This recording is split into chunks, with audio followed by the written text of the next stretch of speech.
여호와의 이름을 부른다. 이 부른다라는 것을 제가 한번 찾아보았습니다. 물론 대충의 의미는 우리가 알고 있죠. 예배했다, 이런 말씀이겠죠. 하지만 부르다라는 의미를 한번 찾아보았습니다. 지금 창세기 4장인데 창세기 1장에 부른다라는 똑같은 단어가 나옵니다. 하나님이 하시는데 창세기 1장 3절에 보면 하나님이 이르시되, 이거는 조금 다른 단어입니다. 말을 하는 겁니다. 하나님이 말을 하십니다. 빛이 있으라 하시니 빛이 있었고, 그 다음에 이제 부른다라는 게 나옵니다. 4절을 5절을 보여주시면 그렇게 창조해 놓으시고 하나님이 빛을, 그 창조하신 빛을 낮이라 부르셨다라는 이 말이 똑같은 말입니다. 어둠을 밤이라 부르시니라.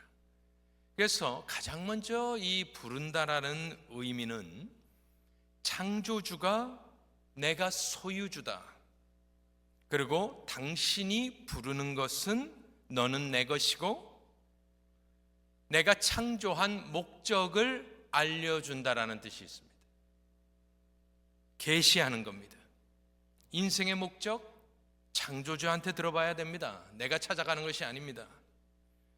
아담은 하나님의 형상을 닮아 창조된 인간이었습니다. 그에게는 하나님께서 다른 피조물에게 주시지 않은 말씀을 주신데 그것은 정복하고 다스리라는 말을 합니다.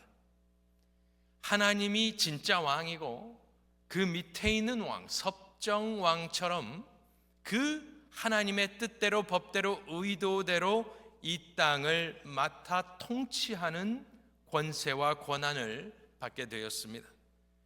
그래서 죄가 들어오기 전에 아담은 어떤 일을 합니까? 2장 19절을 보여주시면 여호와 하나님이 흙으로 각종 들짐승과 공중의 각종 새를 지으시고 아담이 무엇이라고 부르나 똑같은 단어입니다. 보시려고 그것들을 그에게로 이끌어 가시니 아담이 각 생물을 부르는 것이 곧 그 이름이 되었더라.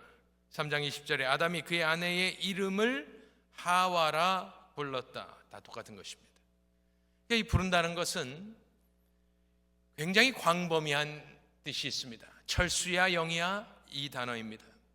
주의 이름을 부른다 이 단어입니다. 창화하여 가로되 이 단어입니다.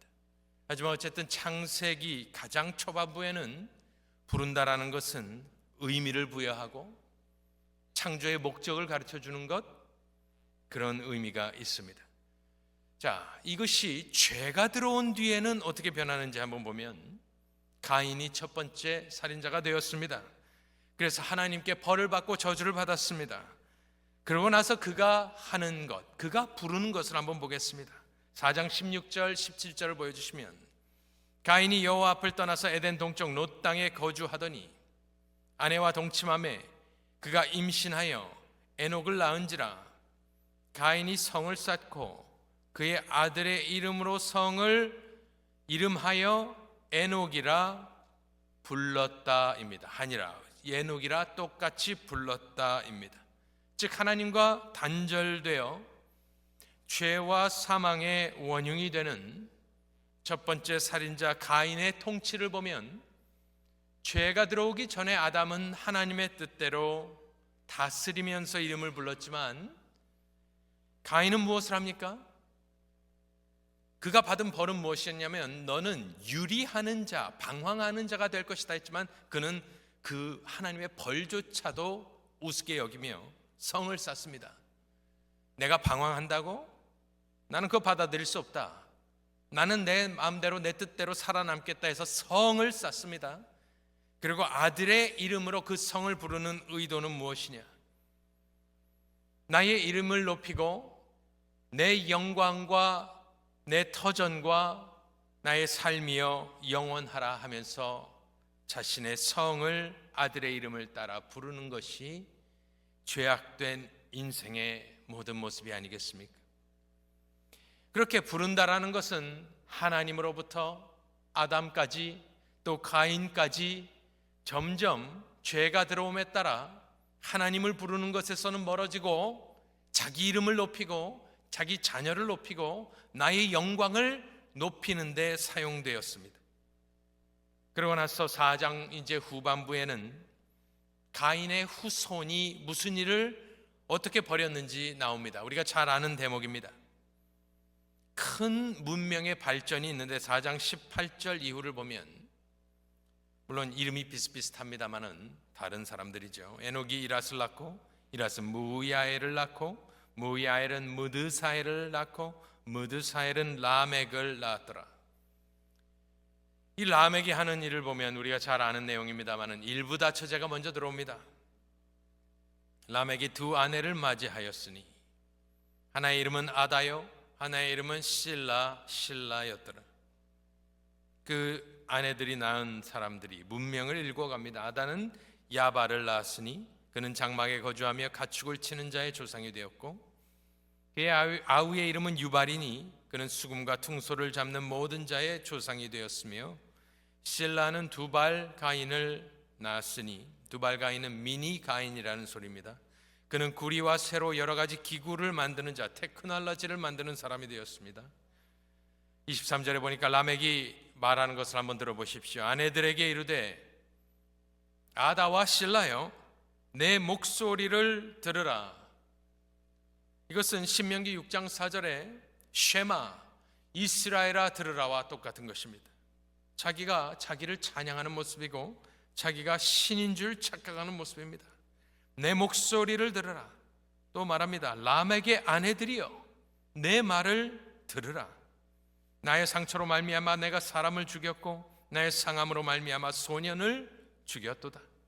가인을 위하여는 벌이 7배일진데 라멕을 위하여는 벌이 77배이리로다 하였더라. 가인은 하나님의 벌을 받을 때 두려워하는 모습이 있었습니다. 그런데 그의 자손인 라멕의 세대에 와서는 이 죄는 갈수록 강팍해지고, 물론 세상은 그들이 일궈놓은 화려한 문명이 시작이 되었지만 정작 그 라멕이란 사람은 자기가 신인 줄 착각하고 마지막에 77배나 벌을 한번 줘봐라 하나님께 대드는 모습입니다. 갈수록 강팍해지고 살인과 사망을 즐거워하는 그 가인의 후손이 나오고 있는 상황 가운데 오늘 본문이 나오는 것입니다. 그렇게 세상은 죄악으로 가득 차고 관영할 때에 그 슬퍼 울고 있던 아담과 하와에게 하나님이 선물을 주십니다. 4장 25절을 보면 아담이 다시 새로운 시작입니다.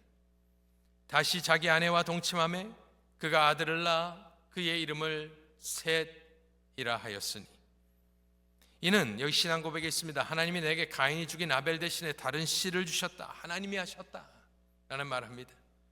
그리고 26절에 그 셋이 또 아들을 낳습니다. 아들을 낳고 그의 이름을 에노스라는 뜻은 그냥 사람들이라는 뜻입니다. 그의 이름을 에노스라 하였으며 그때에 사람들이 비로소 여호와의 이름을 불렀더라. 이 여호와의 이름을 불렀다, 이 말씀을 가지고 몇 가지 결론을, 또 왜 제가 이것을 올해 이렇게 주제와 표로 정하게 되었는지 말씀을 좀 드려보겠습니다. 첫 번째로 쭉 이 4장에 나오는 가인의 후손들의 이야기를 쭉 듣고 이 이야기가 나오고 5장부터는 이 셋의 계보가 나옵니다. 즉 거룩한 사람들의 계보가 쭉 나오면서 우리가 잘 아는 에녹, 하늘로 들려 올라간 사건이 나옵니다. 그래서 첫 번째로 여호와의 이름을 부르는 것은 가인의 족보와 셋의 족보를 나누는 힌지와 같은, 경첩과 같은 것입니다. 4장은 죄악된 모습, 5장은 거룩한 씨앗의 자손들, 그것을 나누는 책을 딱 폈을 때 중간이 되는, 무슨 기준으로 이것을 나누겠느냐 보았을 때 거룩한 자손의 계보의 특징이 무엇이냐? 바로 여호와의 이름을 부르는 자손이 바로 거룩한 자손이 되는 것입니다. 방금 읽은 이 라멕은 아담부터 치면 아담의 7대 손이 라멕이 되는 것이고, 5장에 나오는 아담부터 거룩한 계보의 7대 손이 에녹이 되는 것입니다. 가장 악했던 창세기 초반부에 나온 사람, 가장 악했던 사람이라고 치면 라멕이 되는 것이고, 초반부에 가장 거룩한 사람이라고 치면 그것은 에녹이 되는 것이고, 둘 다 7대 손, 당연히 7 완전수를 의미하고 있는 것입니다.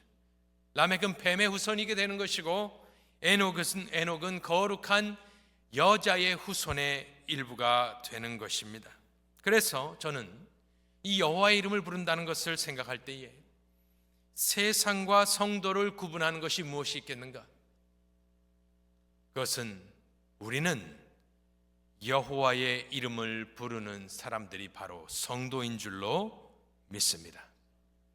단지 우리뿐만이 아니라 우리 뒤에 일어나고 있는 우리의 자녀들까지 포함하여 하나님께서, 여기가 나이가 좀 계신 분들은 뭔가 이렇게 물려줄 영적 유산이 있을지 모르겠지만, 젊은 분들은 고민할 수 있겠습니다.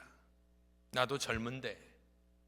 하지만 우리가 뭔가 이 다음 세대에 남겨줄 수 있는 것이 무엇이 있겠는가 생각해 보면 그것은 여호와의 이름을 부르는 것을 가르쳐주고 같이 하고 그것을 보여주는 것. 우리 자녀들이, 우리 부모는 딴 거는 모르겠지만 우리 부모는 여호와의 이름을 부르는 혹은 불렀던 아버지요 어머니로 기억이 된다면 그것은 얼마나 위대한 영적 유산이겠습니까? 이 계보가 어떠한 계보가 됩니까? 누가복음 3장 38절에 보면 예수 그리스도의 계보를 설명하며 그 위는 쭉 거슬러 올라가면서 그 위는 에노스요, 그 위는 셋이요, 그 위는 아담이요, 그 위는 하나님이시니라. 이 여호와의 이름을 불렀던 이 계보를 통하여 예수 그리스도가 육적으로 나오게 되는 것입니다. 우리는 당연히 그것을 우리는 육신적 계보는 아니고, 하지만 우리 다 같이 여호와의 이름을 부르는 거룩한 사람들이 그러한 계보, 영적 계보가 되었을 때 주님 오실 날을 앞당기는 복된 우리 모두가 되기를 간절히 축원합니다. 두 번째 이유를 말씀드리겠습니다. 여호와의 이름을 부른다는 것, 첫 번째는 세상과 교회를 구분짓는 것이고, 두 번째는 그때의 사람들이 비로소 여호와의 이름을 불렀다라를 가만히 이렇게 한자 한자 대조해보며 보았더니 이 한 문장 한 문장에는, 한 단어 한 단어에는 액센트가 들어있습니다. 히브리 말로. 그때에라는 말은 그때입니다. 그런데 보통 잘 쓰지 않는 건데 들어있습니다. 그때에. 이것은 무엇이냐면은 무언가 지금 이때에 변화가 있었다라는 겁니다. 그 전과는 달랐던 브레이크가 걸렸습니다. 그때에 무슨 결단이 있었습니다. 그때부터라는 거예요. 그리고 비로소, 저것도 히브리 단어로 있습니다. 비로소라는 단어는 시작이라는 단어입니다. 무언가 브레이크가 있고 그 전과 다른 무엇인가가 행해지는데 새로운 시작이 있었다. 비로소라는 말은 시작이라는 말입니다. 태초의 말과 똑같은 말입니다. 불렀더라, 이것은 강조형으로 되어 있고 부름이 명사로 되어 있습니다. 그때에 비로소 부름이 시작되는데 무엇을 부르느냐? 이름도 아닙니다. 이름 안에라는 뜻이 있습니다. 그러니까 단순하게 여호와 그 이름을 부른 것이 아니라 뭔가 강렬하게 강력하게 그의 이름을 부르는 것입니다. 인이라는 말이 들어있습니다. 히브리 말로. 그리고 무엇을 부르느냐? 여호와의 이름입니다. 2장부터 여호와, 엘로힘 대신에 여호와라는 이름이 사용되는데 언약의 이름을 강조하고 있습니다. 그래서 지금 이 라멕 세대 때부터 어마어마한 세계의 문명이 발달이 되고 사람들은 살기 좋아지고 하지만 강팍해지는 그 암울한 세속화되어가는 그 시대 가운데에 뭔가 변화가 일어났는데 저는 이것을 어떻게 생각하냐면은 그냥 주여 이렇게 부른 것이 아닙니다. 여기에 숨겨져 있는 뜻은 영적 대각성이라는 뜻이 숨겨져 있는 것입니다. 단순하게 주여 한번 부른 것이 아닙니다. 보통 예배라고 하는데 그 예배 정도도 아닙니다. 여기서 일어나고 있는 일은 흑암의 세력의 배경에 대조하여 대비하여 하나님이 택하신 거룩한 백성들이 하는 것이 무엇이냐? 처절하게 그 전과 다른 특심한 열심과 결심으로 여호와의 야훼의 이름을 부르는 영적인 대각성과 영적 대부흥이 지금 일어난 것입니다. 마치 우리식으로 하면 평양 대부흥, 웨일즈 대부흥 이런 것과 같이 무엇인가 엄청난 일이 벌어지고 있는 것입니다. 그래서 저는 각 세대마다 부흥이 있어야 될 것 아니겠습니까?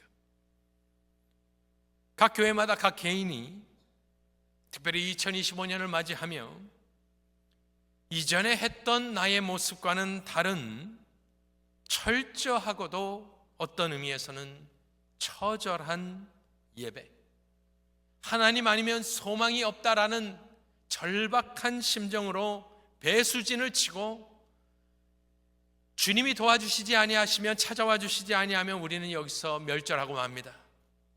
이 세속화돼 가고 있는 람에게 자손들 사이에 끼어서 살면서 우리가 할 수 있는 것이 주여 무엇이겠습니까?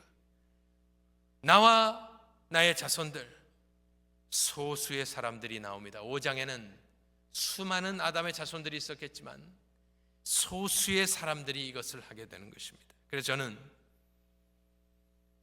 이전에도 많이 하신 어르신들도 많이 계시겠지만 이전 것은 다 지나갔고 2025년도에는 조금 더 새롭게, 조금 더 브레이크를 가지고 이전의 나의 모습과 다른 그렇게 여호와의 이름을 부르시는 우리가 되기를 소원합니다. 세 번째 이유는 여호와의 이름을 불렀다는 것이 무엇입니까? 이것을 예배로 봤을 때는 신령과 진정의 예배의 핵심이 무엇이겠습니까? 여호와의 이름을 부르는 것이 예배의 핵심 아니겠습니까? 예배가 무엇이냐 물어보신다면 여호와의 이름을 부르는 것, 구원의 이름을 부르는 것, 그것이 예배인 것입니다. 칼빈은 이 구절을 코멘트하면서 뭐라고 그랬냐면 사탄은 항상 인간의 어리석은 요소를 이 순수하게 하나님의 이름을 부르는 것에 섞으려고 노력해왔다. 그 결과 화려한 예식만 남고 정작 하나님은 사라지게 되었다. 그 시대 카톨릭이 꽉 잡고 있던 세상을 탄식하며 칼빈 선생이 한 말입니다. 카톨릭의 예배는 화려함만 있다. 여러 가지 제도와 장치가 난무하지만 정작 여호와는 사라지고 없다. 예배는 여호와가 믿음으로 보이는 것이 예배인 줄로 믿습니다. 인위적인 요소들이 처음에는 좋은 것 같지만 하나님을 가릴 때가 너무나 많습니다. 우리는 죄인이기 때문에 그렇습니다. 특별히 일부 예배에서는 다른 말씀드리지 않겠습니다. 다 아는 내용이기 때문에. 마지막으로 예수 그리스도를 생각하며 여호와를, 그 이름을 불러야 한다라는 말씀을 드리고 싶습니다. 그런데 저는 이 말씀을 가만히 생각하면서 우리 다 같이 힘을 내서 여호와의 이름을 부릅시다, 그 말씀을 드리기 이전에 하나만 말씀드리고 싶은 것은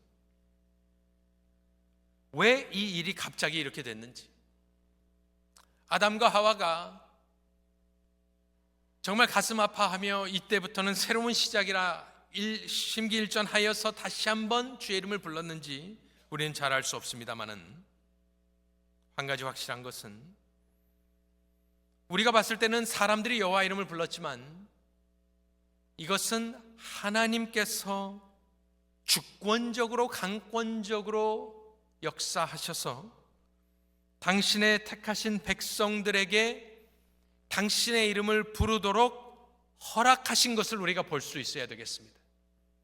그래서 단순히 우리가 여호와의 이름을 부릅시다가 아니라 그 전에 주여, 우리가 여호와의 이름을 부를 수 있는 은혜를 허락하여 주옵소서 간구해야 합니다.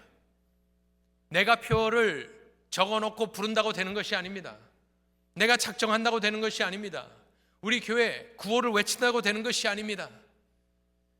하나님께서 허락하실 때에 가능한 것입니다. 하나님께서 우리에게 은혜 주시지 아니하시면 부를 수 없는 것입니다.